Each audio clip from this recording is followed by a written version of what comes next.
बहुत इंपॉर्टेंट चीज़ें हैं, कॉम्प्लिकेटेड चीज़ें हैं, मैं कोशिश करूँगी उनको कवर करूँ, क्योंकि रीडिंग तो आप लोग भी कर सकते हो, ठीक है। बेसिक्स जो वो चीज़ें स्टार्ट कर दूँगी जो हमें माइक, क्योंकि ये कंस्ट्रक्शन हो रही है ना, उसकी वजह से आवाज़ नहीं जा रही। हेलो,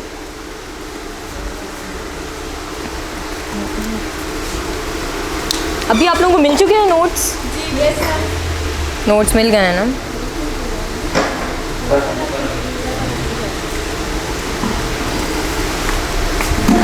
बहुत मुश्किल हो जाएगा।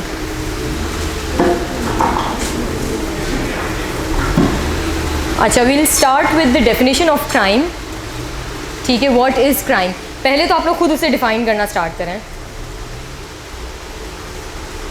What do you think is a crime? Law से उसको रिलेट करके और फिर कोशिश करें बताने की कुछ। No, illegal activity, good. Basically आपका एक कानून होता है, कहीं भी आप किसी भी जगह चले जाएं वहाँ का कोई लॉ होता है, उस लॉ में जो काम करने को कहा गया है और आप वो काम ना करें, या कोई ऐसा काम जिससे रोका गया हो, आपको मना किया गया हो, लॉ में उसकी मना किया गया और आप वो काम करें, वो आपका क्राइम है, ठीक है। एक्ट ऑफ ओमिशन,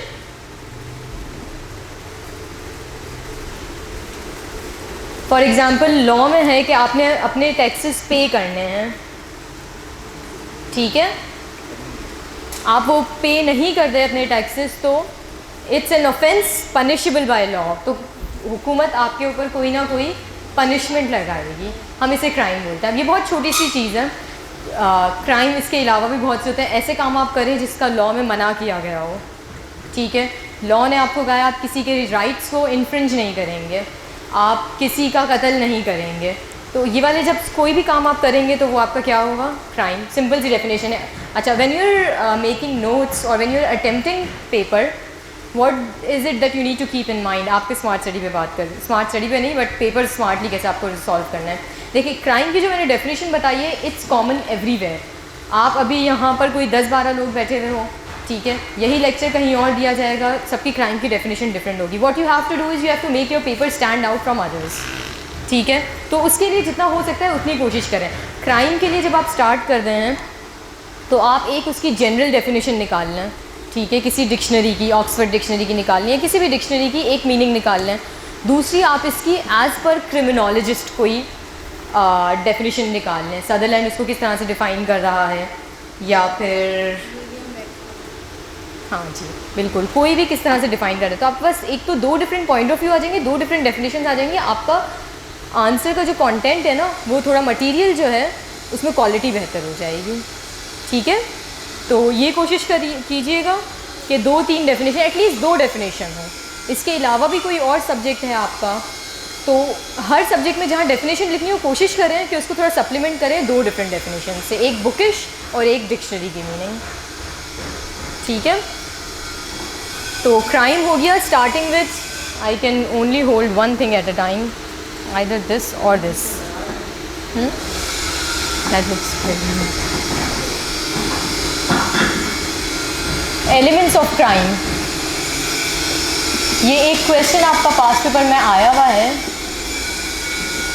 क्वेश्चन का पार्ट बन के आया हुआ है कि what is crime, what are the elements of crime, ठीक है। क्या चीज़ें हैं जिनकी मौजूदगी में हम कहेंगे कि हाँ दिस इज़ अ क्राइम। इसमें आपके 4 चीज़ें हैं। Actus reus, mens rea, good. Causation, concurrence.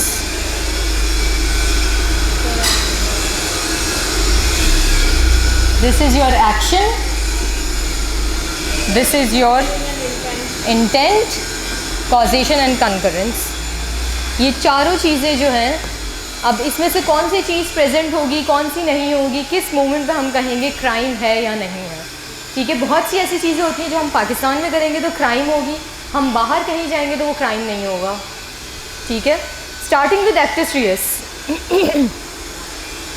Acts reus को कोई डिफाइन करेगा मुझे किस तरह से मैं कह रही हूँ? एक्शन।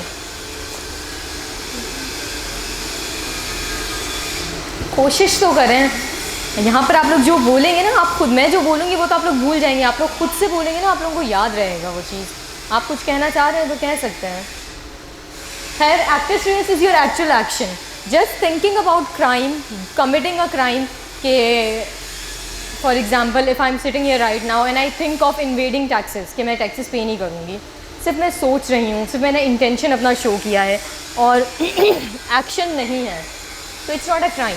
कोई मुझे सोचने के ऊपर जो है ना क्रिमिनल नहीं कहेगा, अभी तक सोचने पे पाबंदी नहीं लगाई गई है, ठीक है। Just thinking about killing someone is not a crime, just thinking about committing a robbery is not a crime.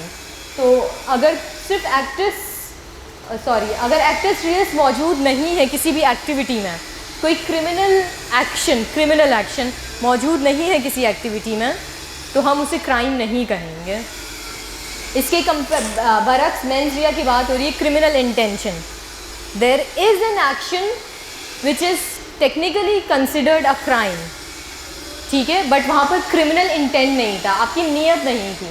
For example, self defence में मारना, ठीक है, आप पे किसी ने अटैक किया है and just to save your self आप उसे लेट से धक्का देते हैं, वो गिर जाता है, उसका डेथ हो जाती है। अब यहाँ पर एक्शन था कि जिससे किसी की डेथ हुई है, that is action is present, active reus is present, but criminal intent is not present. अगर वो शख्स आप पे अटैक नहीं करता तो आप उसे नहीं मारते, ठीक है। तो सिर्फ एक्शन होगा तो भी इट्स नॉट अ क्राइम, और सिर्फ इंटेंट होगा, एक्शन नहीं होगा, तो भी इट्स नॉट अ क्राइम। अच्छा, ये जो क्रिमिनल इंटेंट वाली बात है, इसमें आपके पास अगर आप नोट्स देखेंगे उसमें एक केस स्टडी दी हुई है यहाँ पर, yes, R versus Faulkner, yes, 1877 की। अब ये केस हुआ था एक, this is what you are suppose to do in your criminology exam ना, कि आप अपने जो भी आप, जैसे ये छोटा सा टॉपिक है, सब ने लिखना है आपके elements of criminology, sorry crime, उसको थोड़ा सा डिफरेंट बनाने के लिए आप एग्जांपल्स दें थोड़ी। ये एग्जांपल एक है, आर वर्सेस फॉकनर केस था, इसमें एक सेलर था, वो एक शिप में एंटर हुआ है और इसका वहाँ पर इरादा था टू स्टील सम लिकर, ठीक है, कोई रम वगैरह उसने स्टील करनी थी। उसका इंटेंशन क्या था? टू स्टील लिकर या फिर अल्कोहल, ठीक है। अब वहाँ पर एक्सीडेंटली उससे मैच स्टिक उसने जलाई होगी या कुछ, तो उस शिप में आग लग गई। अब जब उसको ट्राई किया गया कोर्ट में, तो उस पर ऊपर चार्ज लगा आर्सन का, आग लगाने का, कि आपने एक जगह पर आग लगाई, आर्सन का चार्ज लगा है इन एडिशन टू थेफ्ट, ठीक है। फिर अपील में गया वो बंदा इस चीज़ के ऊपर बेस करते हुए कि मेरा एक्शन जो है ना वो हुआ था, आग लगाई थी, आर्सन का एक्शन हुआ था, बट मेरा क्रिमिनल इंटेंट वो नहीं था, ठीक है। यहाँ पर दो आपके एक्शन हैं इस वाले केस में, देयर आर टू एक्शंस, एक आर्सन और एक थेफ्ट। उसका इंटेंशन जो है वो थेफ्ट का था मगर आर्सन का नहीं था। कोर्ट ने इसको दोनों पे चार्ज कर दिया, ठीक है, उसने दोनों की सज़ा उसको दी, आर्सन की और एडिशनल थेफ्ट की। मगर वो अपील में गया और फिर अपील में ये चीज़ प्रूव हुई है कि किसी भी एक्शन को क्राइम कहने के लिए इट्स नेसेसरी कि वहाँ पर आपका इंटेंट मौजूद हो। ये जो इससे आग लगी थी वो गलती से लगी थी, वो उसका इंटेंशन नहीं था, उसका इंटेंशन सिर्फ चोरी करना था, ठीक है। कॉजेशन, अब कॉजेशन क्या है? कॉजेशन वर्ड आपका निकला है कॉज से, ठीक है। कोई भी एक्शन आपका हो रहा है उसके पीछे आपका इंटेंशन होना चाहिए, ठीक है, उसकी वजह आपका इंटेंशन हो, ठीक है, आपके इंटेंशन की वजह से एक्शन हो। अब इसमें again there is a case, उस केस से आपको ये पॉइंट ज़्यादा बेहतर समझ आएगा, आर वर्सेस वाइट, ठीक है। उस केस में क्या हुआ था? What is the name of that person? White, R versus white है ना, वाइट इज़ द पर्सन, यहाँ पर मैं लिख देती हूँ, this person white, he had the intention of killing his mother, ठीक है, उसे अपनी अम्मी का कत्ल करना था और इस इंटेंशन के साथ उसने क्या किया कि उसके जो ग्लास ऑफ मिल्क उसके लिए प्रिपेयर किया था उसके अंदर ही एडिड पॉइजन, कि उससे जो है ना उसका कत्ल करना, इस तरह से उसने चाहा कि उसका कत्ल कर दूँ। अब उसका इंटेंशन क्या था? कत्ल करना। एक्शन क्या था? Poisoning the milk. दोनों चीज़ें मौजूद थी। उसने वो दूध का ग्लास अपनी अम्मा को दिया, उन्होंने पिया, उसका इंतकाल हो गया। बट ऑटोप्सी के बाद, सब चीज़ के बाद पता चला कि जो उसकी जो मदर थी उनकी डेथ जो है उसके एक्शन से नहीं हुई है। ठीक है, वो जो पॉइज़न था उसका इफ़ेक्ट उसके ऊपर नहीं हुआ, उस पॉइज़न के इफ़ेक्ट होने से पहले ही उसकी नेचुरल डेथ हो गई, उसको हार्ट अटैक हुआ है। ठीक है, तो एक्शन ज़रूर हुआ है मगर उस एक्शन के पीछे कॉज जो था वो नहीं था जो क्रिमिनल चाह रहा था। तो अब उसके ऊपर चार्ज जो लगा है वो चार्ज आपका it was not of murder, क्योंकि उसकी वजह से उसकी अम्मी की डेथ नहीं हुई थी। The charge was of attempted murder. ठीक है, ये बात समझ में आई कॉजेशन वाली। तीसरा आपके पास, सॉरी फोर्थ और लास्ट आपके पास क्या है? कंकरेंस। कंकरेंस में भी यही है कि कंकरेंस मतलब एक साथ अकर करना। जहाँ पर आपका इंटेंशन हो वहीं आपका एक्शन हो, वही एक्शन हो। दोनों चीज़ें जब साथ होंगी उसे हम कॉन्करेंट कहेंगे और उसे हम कहेंगे कि दिस इज़ अ क्राइम। ठीक है, is it clear so far?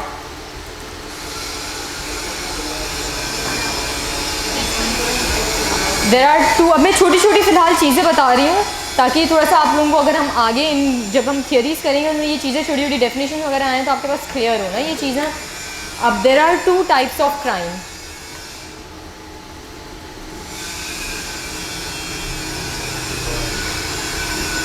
Sorry, did someone say something?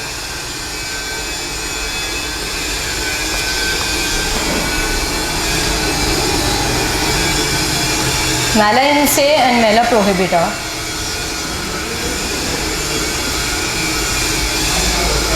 ठीक है, mala in se जो है it is an action which is wrong within itself.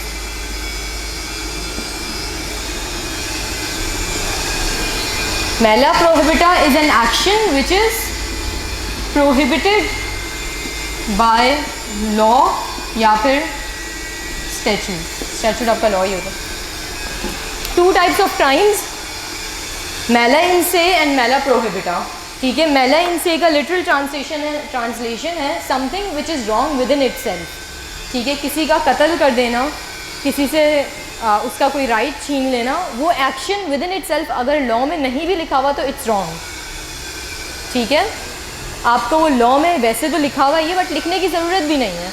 It is a action which is wrong, you have no right to take someone's life. इसी तरह से इसके against mala prohibita is something जो कि action बज़ाहिर गलत नहीं है मगर लॉ ने उसे बैन किया हुआ है, लॉ ने उसको मना किया गया है कि प्रोहिबिट किया हुआ है, रोका हुआ है।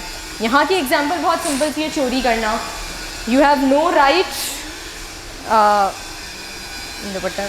You have no right stealing someone's money और बिलोंगिंग्स। ठीक है, ऐसा एक्शन खुद ही खुद से गलत है, रॉबरी करना या मर्डर करना। इसकी क्या एग्जांपल होंगी जो कि बज़ाहिर गलत नहीं है मगर आपके लॉ ने जो है ना उसे गलत कहा हुआ है? Any example of such actions? Robbery is mala in se, वो चीज़ है ही गलत क्योंकि यहाँ पर आप किसी और के राइट्स को जो है ना इन्फ्रिंज कर रहे हो, किसी और के राइट्स को जो है ना वो उनसे छीन रहे हो। Sorry, I can't hear you, आवाज़ नहीं समझ रहा। Consumption, alcohol consumption, a good example. आप अगर बाहर यूएस में जाएं तो वहाँ पर एल्कोहल कंजम्पशन पे कोई बार नहीं है। ठीक है, स्टैचू से मना नहीं करता, वो एज लिमिट लगाई हुई है, 21 साल से कम वाले नहीं एल्कोहल कंज्यूम कर सकते। ठीक है, but in Pakistan it is prohibited. Similarly flying kites, आप कहीं बाहर चले जाएं, क्योंकि ये एक्शन विद इन इटसेल्फ, पतंग उड़ाने में आप किसी और के राइट्स को इन्फ्रिंज नहीं कर रहे, किसी और के राइट्स जो है ना उनके अगेंस्ट नहीं जा रहे पतंग उड़ाने से। ठीक है, मगर पाकिस्तान में पतंग उड़ाने पे बैन है। लॉ ने आपको मना किया हुआ है। उसके रीज़न हो सकते हैं, obviously it's against our society या जो भी है, किसी ना किसी पे इफेक्ट हो ही रहा है उसका, तो it has its own reason. But ऐसा एक्शन जो कि उस एक पर्टिकुलर जगह पर मना हो और कहीं मना ना हो, ठीक है, हमें लॉ ने मना किया, वो एक्शन में उससे एक काम में पतंग उड़ाना बहुत हार्मलेस एक्टिविटी है, अगर उसके वो मांझे से किसी का गर्दन वगैरह ना कटे तो it's very harmless activity. But हमारे स्टैचूट में बैन लगा हुआ है, मना किया हुआ है, प्रोहिबिटेड, इट इज़ प्रोहिबिटेड, ठीक है। इसी तरह से अगर जो पिलियन राइडिंग होती है, डबल सवारी होती है आपकी, इसमें कोई गलत नहीं है, मगर अक्सर ऐसा आता है कि उस पर बैन लगा देते हैं, तो इट इज़ मैला प्रोहिबिटा। वो एक्ट गलत नहीं है, वो एक्ट क्रिमिनल है नहीं, मगर लॉ या स्टैचू जो है ना, स्टैचूट उसे प्रोहिबिट करता है, इसकी वजह से वो क्राइम बन जाता है, ठीक है। These are the 2 types of crimes.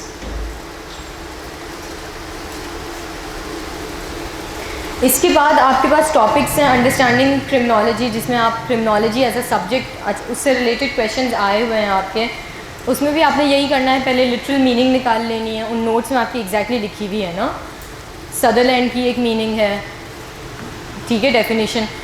अब अगर आपसे पूछ रहे हैं कि व्हाट इज़ क्रिमिनोलॉजी और explain the evolution of criminology as a subject, तो इसमें क्रिमिनोलॉजी को अगेन आप जब डिफ़ाइन कर रहे होंगे तो एक लिटरल मीनिंग ले लेंगे, एक डिफरेंट स्कॉलर्स की मीनिंग ले लेंगे, डेफिनेशन ले लेंगे, ठीक है। इन चीज़ों को मैं नहीं बता रही क्योंकि जो मैंने आप लोगों के साथ नोट्स शेयर किए उसमें एज इट इज़ सिंपल लिखा हुआ है। अब आप लोगों ने करना क्या है कि कल मेरी क्लास होगी यहाँ पर, तो आज जो टॉपिक्स मैं स्किप करती जा रही हूँ, it's on you to go home and read on those topics, और फिर उन टॉपिक्स में कोई इशू होगा तो हम वो यहाँ पर डिस्कस कर लेंगे। बाकी ये बहुत डिटेल में नोट्स दिए हुए हैं, स्कोप क्या है क्रिमिनोलॉजी का, या क्योंकि हम डायरेक्ट उस पर आना चाह रहे हैं इम्पॉर्टेंट चीज़ों पर।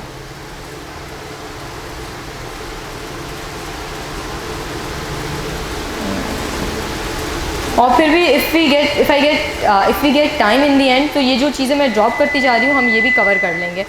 बहुत इंपॉर्टेंट चीज़ जो है ना इसमें, वो आपकी थियरीज़ हैं। आप अगर सिलेबस अपना खोलें तो आपके पास 3 तरह की थियरीज़ हैं क्रिमिनोलॉजी की। For example biological theories, psychological theories and sociological theories. Sociological theories है, फर्दर डिवीज़न में 4-5 थियरीज़ उन्होंने दी हुई हैं आपको कि ये थियरीज़ हैं, आपने वो करनी है, मगर उससे हट के भी कभी कभार एक आधी नई थियोरी वो दे देते हैं, ठीक है। अब जो मैंने आपको बुक बताई थी लैरी जे सीगल की, उसमें थियरीज़ बहुत अच्छे से दी हुई हैं, क्योंकि वो मैंने उसी में से की थी, इसलिए I do have an idea कि उनमें बहुत अच्छे से दी हुई हैं थियरीज़, और वहीं से ही मैंने भी प्रिपेयर की थी अपनी। इसके अलावा बायोलॉजिकल थियरीज़ और साइकोलॉजिकल थियरीज़ में उन्होंने डिफ़ाइन नहीं किया हुआ कि कौन सी थियरी आपने करनी है, कौन सी नहीं करनी। तो उसके लिए व्हाट आई डिड वाज कि मैं 5 पेपर्स मैंने देखे थे, उन 5 पेपर्स में उन्होंने जो है ना बता दिया था, थियरीज़ के नाम लिखे हुए थे कि ये वाली थियरी बता दें, वो वाली थियरी बता दें, इस तरह से। तो उन थियरीज़ को मैंने कवर कर लिया था, ठीक है। Will start with I think biological theories.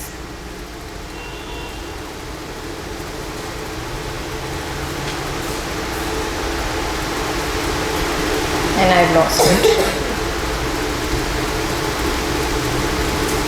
Theories जो है आपकी इसलिए भी इम्पॉर्टेंट है कि एक तो थियरी पे आपका क्वेश्चन ज़रूर आता है, ठीक है।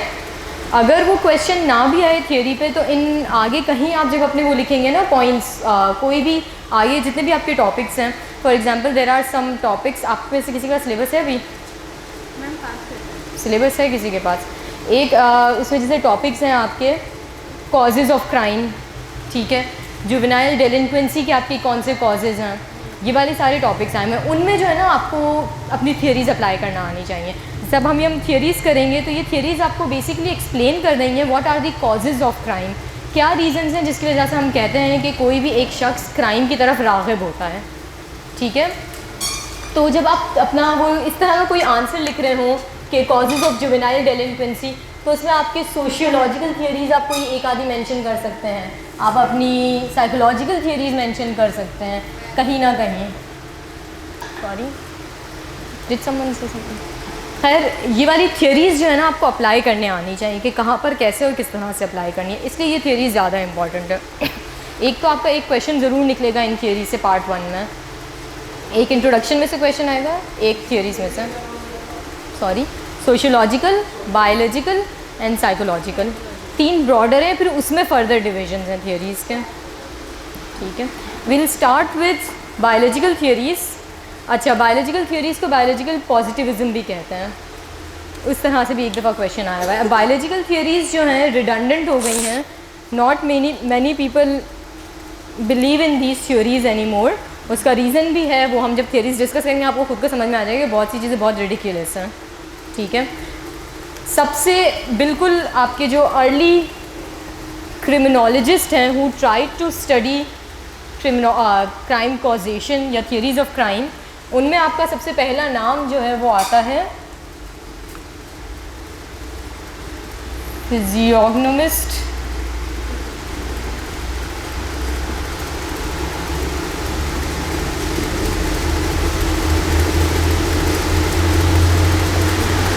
J.K. लेविटर, ठीक है।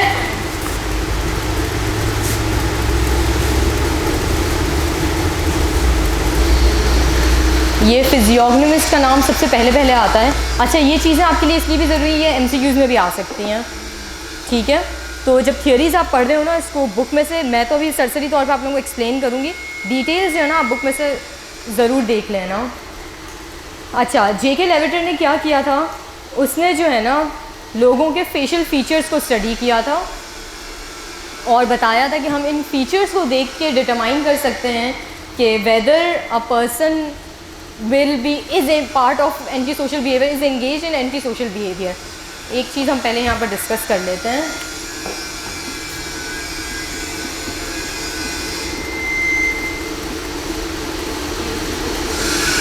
या आगे हम सोशियोलॉजिकल थियरीज करते हुए तो डिस्कस करेंगे, पर अभी थोड़ा सा डिस्कस कर लें। एंटी सोशल बिहेवियर आपका क्या होता है, जो नॉर्मल से हटकर होता है। नॉर्मली अगर आप लेट्स से, नॉर्मल बिहेवियर क्या होता है एक बच्चे का, कि वो नॉर्मली सुबह उठ रहा है, स्कूल जा रहा है, वहाँ उसके फ्रेंड्स हैं, लड़ाई हो रही है, नहीं हो रही, दोस्ती है सबसे, ये कुछ हो रहा है, आकर उसकी एक रूटीन बनी हुई है, स्कूल जा रहा है, बाहर दोस्तों के साथ खेलने जा रहा है, ये एक नॉर्मल बिहेवियर है। इससे थोड़ा हटकर बिहेवियर क्या होगा कि बच्चा स्कूल तो जा रहा है मगर वो कोने में एक तरफ बैठा हुआ है, उसकी किसी से दोस्ती नहीं है, वो क्लास में ना पार्टिसिपेट कर रहा है, ना वो सोशल सर्कल में पार्टिसिपेट कर रहा है, घर आकर वो अपने रूम में बैठा रहता है। दिस इज़ नॉट नॉर्मल, ठीक है। ये एंटी सोशल बिहेवियर है, वो बिल्कुल भी सोशल नहीं है, सोसाइटी का पार्ट नहीं है एक तरह से, ठीक है।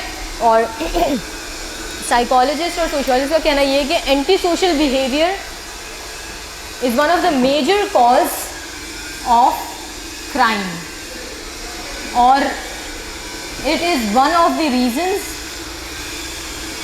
that pushes individuals towards criminal activities, ठीक है। एंटी सोशल बिहेवियर ज़रूरी नहीं है सबका यही हो, बट बहुत मेजॉरिटी का मानना ये है कि एंटी सोशल बिहेवियर जो है ना वो पहला स्टेप होता है टुवर्ड्स क्रिमिनल बिहेवियर। आप में से अगर किसी ने टीवी सीरीज़ वगैरह और देखी हो, जितनी भी मर्डर मिस्ट्रीज़ और आती हैं, इवन जो आपके रियल लाइफ सीरियल किलर्स के ऊपर बनी हुई, तो उनमें सबका जो है ना एंटी सोशल बिहेवियर होता है। बचपन से ही कोई ना कोई उल्टी हरकतें कर रहे होते हैं जो आगे जाकर that lead towards criminal activities, ठीक है। तो ये एक कॉन्सेप्ट क्लियर करना, क्योंकि मैं इन दोनों वर्ड को जो है ना इंटरचेंजेबली यूज़ करूँगी, हालांकि ये इंटरचेंजेबली यूज़ नहीं कर सकते। Not every anti social person needs criminal goes towards criminal activities, ठीक है, बट मैं इसको यहाँ पर इंटरचेंजेबली यूज़ करूँगी। तो फिजियोग्नोमिस्ट जो है आपके J.K. Lavater, he was of the opinion that by reading a person's facial features, कि उसकी नाक का शेप क्या है, उसकी आंखों का शेप क्या है, उसकी आंखों के बीच में गैप कितना है, as per this criminologist, these things can determine whether a person will grow up to be a criminal or not. नहीं, वहाँ पर अभी हम आ रहे हैं, अभी हम वहाँ पर आ रहे हैं। बेसिकली अभी स्टार्ट जो है ना उसने यही किया था यहाँ से, कि आप सिर्फ उन फीचर्स को पढ़ के बता सकते हो कि ये बंदा क्रिमिनल है या नहीं है। उनके बहुत हार्ड एंड फीचर्स हो जाते हैं और इस तरह से, ठीक है। इसके बाद आपके आए हैं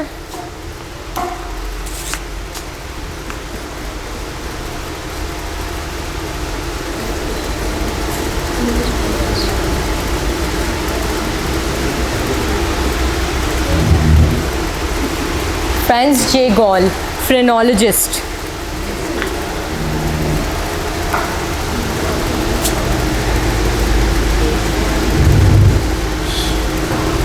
अच्छा, this phrenologist, he studied the shape of skull and bumps on one's head, ठीक है।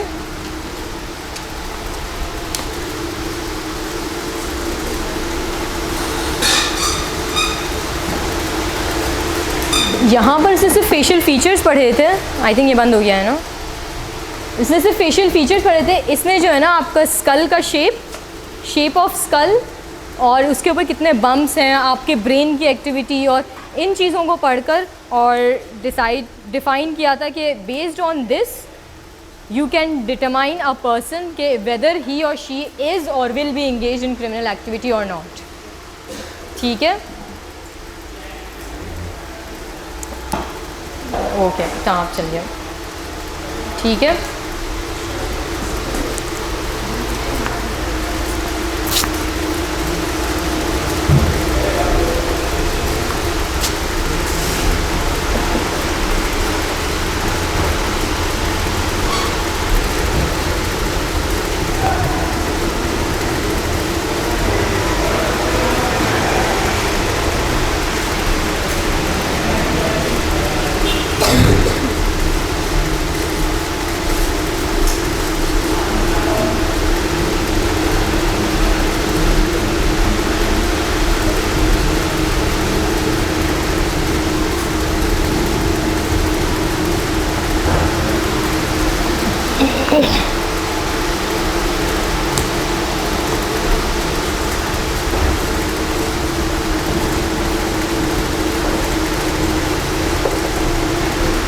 फिलिप पाइनेल जो है उन्होंने कहा था कि ये अर्ली 19th सेंचुरी में उन्होंने थियोरी दी थी कि आपके माइंड में जो है ना कोई एबनॉर्मलिटी होती है। ठीक है, ही वॉज ऑफ द ओपिनियन कि ज़रूरी नहीं है एक शख्स जो है पागल हो, मेंटली इल हो तो ही वो क्रिमिनल एक्टिविटीज़ की तरफ जाए। ठीक है, मेंटली इल लोगों को तो जाते भी नहीं है क्रिमिनल एक्टिविटी। इसका कहना ये था कि पॉइंट ये था कि there are people who engage in criminal activity and if they do not engage in criminal activity they will go mad। मतलब उनके ये ब्रेन में एक्टिविटी हो रही होती है। उसने भी बेसिकली आपके ब्रेन फंक्शन को पढ़ा था, आपकी ब्रेन एक्टिविटी को स्टडी करके इसने कॉन्सेप्ट दिया था ये मैनीस एंड डिलायर। I hope I am pronouncing it correctly, मुझे यकीन है मैं इसको सही से प्रोनाउंस नहीं कर रही। It doesn't matter as long as you know the spelling. Psychopathic personality का इसने टर्म यूज़ किया था। ठीक है, साइकोपैथिक पर्सनालिटी जो कि which is somewhat related to anti social behaviour. इसे हम स्ट्रिक्ट टर्म्स में मेंटली इल नहीं कहेंगे। ठीक है, मगर उनके अंदर कुछ ऐसी टेंडेंसीज़ होती हैं which leads them towards criminal activity.